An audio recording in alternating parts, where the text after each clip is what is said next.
अस्सलाम वालेकुम। धरती न्यूज़ में भलीकार मां फौजिया एजाज सब खां पहिरियां हेडलाइन।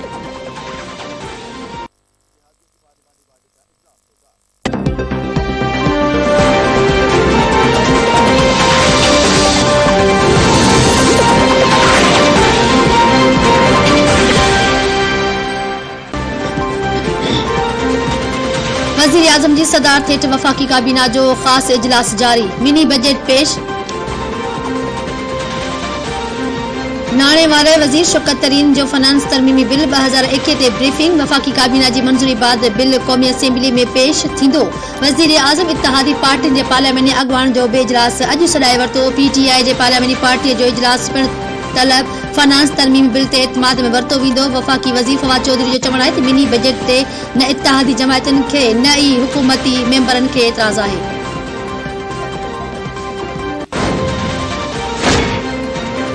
शीरी रहमान चयो आहे त सेनेट इजलास मुलतवी करे मिनी बजट क़ौमी असेंबली में पेश करण जी पुठियां हुकूमत जा कहिड़ा मक़सद आहिनि। आर्टिकल 63 मूजिबि बिल जी कापी सेनेट खे उमाणी वेंदी आहे। हाणे हुकूमत आर्टिकल 73 जी तशरीह पंहिंजी मर्ज़ीअ मूजिबि कंदी। छा 600 अरब रुपयनि खां वधीक मिनी बजट ते सेनेट खे बाईपास कयो वेंदो? PP सेनेट जो मिनी बजट क़ौमी असेंबली में पेश करण जी हुकूमती ऐलान ते रद्द अमल।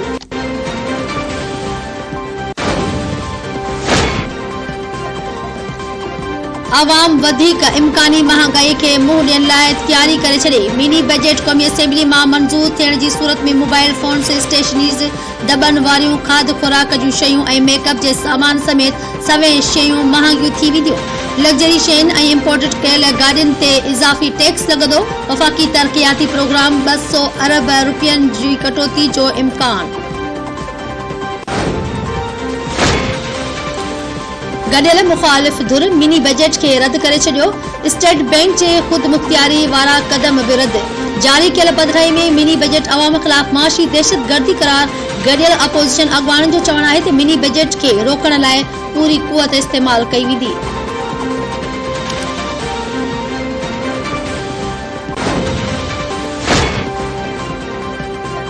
मईशत जी तरक्कीअ जो समर अवाम खे न मिली सघियो। ग़रीब माण्हू ख्वाब में ज़िंदगी गुज़ारे छॾी आहे। 74 साल अवाम खे रुगो ख्वाब ॾेखारिया विया। वज़ीर आज़म इमरान ख़ान मदीने जी रियासत ते यकीन रखे थो। फलाही रियासत जो बुनियाद रखी छॾियो आहे। नाणे वारे वफ़ाक़ी वज़ीर शौकत तरीन जो इस्लामाबाद में तकलीफ़ी ख़िताब। नेब chairman justice retired Javed Iqbal चयो आहे त नेब मसलो न पर मसइले जो हल आहे। इदारे मथां अजाई तनक़ीद करे माण्हुनि खे गुमराह छो को कयो वञे। 541 अरब रुपयनि जी ओगाड़ी ते हू अॼु बि क़ाइमु आहे। नेब उन्हनि ते बि केस दाख़िल कया जिन ॾांहुं को कंध मथे करे ॾिसी न पियो सघियो। नेब न हुजे हां त ओगाड़ी न थिए हां।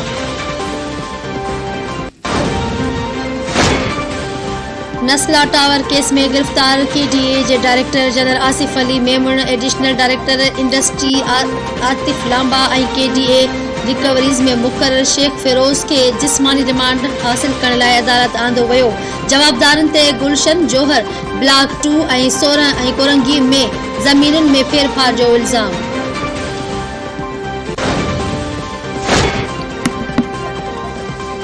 मलेर जी अदालत नाज़िम क़त्ल केस जो चालान पेश करण लाइ पुलिस खे मोहलत ॾींदे ॿुधणी 20 जनवरी ताईं मुलतवी करे छॾी। नाज़िम जोखियो क़त्ल केस में गिरफ़्तार MPA ॼाम अवैस गोहराम खे बिना हथकड़ीअ जे ऐं ॿियनि जवाबदारनि खे हथकड़ियूं हणी अदालत में पेश कयो वियो। केस जो चालान पेश न करण ते अदालत जांच पुलिस खां पुछाणो। जांच में कुझु शयूं रहियल आहिनि, रिपोर्टूं न मिलियूं आहिनि, उन करे वक़्तु ॾिनो वञे। जांच ऑफिसर सिराज लाशारी फरियादीअ जे वकील जो चवणु आहे त अदालत ऑर्डर जारी करे त कहिड़े कानून तहत ॼाम अवैस खे बिना हथकड़ीअ जे पेश कयो वियो आहे।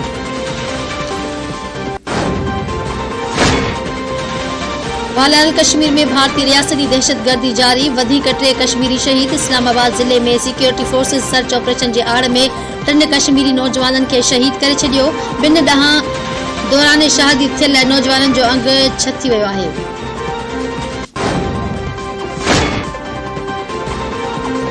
चक भरिसां ॻोठाणो क़त्ल। ॻोठ मोहम्मद इब्राहिम जतोई भरिसां घर पंहिंजा में अणसुञातल हथियार बंदनि हथां 55 वरियनि जो सईद खानाणी जतोई क़त्ल थी वियो आहे।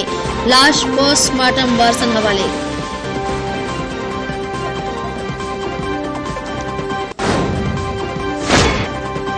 नौ देरो भरसा पुराने तकरार ताहिक जणु कत्ल गोठ हिम्मत शेख में हथियार बंद घर ते हमलो करे फायरिंग करण बाद गोलियों लगण सबब घर धणी महर शेख मणगी थी वियो जेको चाटका अस्पताल में फौत थी वियो आहे। वारसन मूजिब मीह चोरी तां 5 सालन खां तारीख़ ऐं नारेजन ऐं शेखन सां तकरार हलंदड़ आहे। जवाबदार अॻ में बि संदन ॿिनि माण्हुनि खे क़त्ल कयो हो।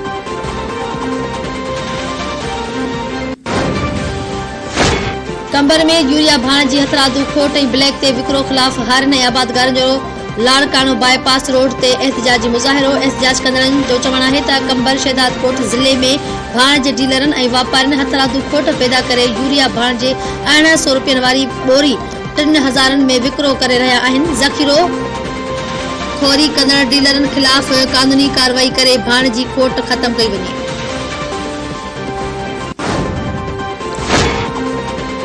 मदेजी जे कच्चे जे फ़कीर ॻोठ में मुबैना तौर गोलियूं लॻण सबब क़त्ल थियल ॻोठाणे रसूल बख्श जुणेजो जो क़त्ल केस 2 ॾींहं गुज़रण बावजूद दाख़िल न थियो। मक़तूलनि जी बेवा इरशाद ख़ातून जुणेजो दाहिंदे चयो आहे त SHO 20 मेल केस दाख़िल करण लाइ 1 लख रुपया रिश्वत घुरी रहियो आहे। संदसि मुड़ुस क़त्ल जी FIR दाख़िल करे जवाबदारनि खे गिरफ़्तार कई वञे।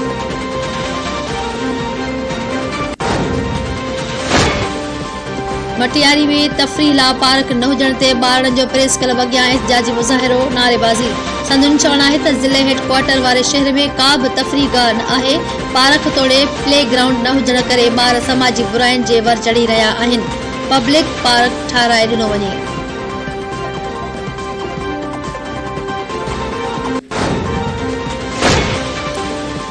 ऐं कराची में 5 ऐं 6 जनवरी ते सियारे जी मुंद जी ॿी वसकारे जो इम्कान। मौसमियात खाते मूजिब बरसात जो नओं सिस्टम 31 डिसंबर ते बलोचिस्तान जे रस्ते मुल्क में दाख़िल थींदो। नए ओलहंदे सिलसिले सबब कराची में गजगोड़ सां मींहुं वसंदो। नओं ओलहंदे सिलसिलो सियारे जी मौसम जी अॻूणे सिस्टम खां वधीक ताक़तवर आहे।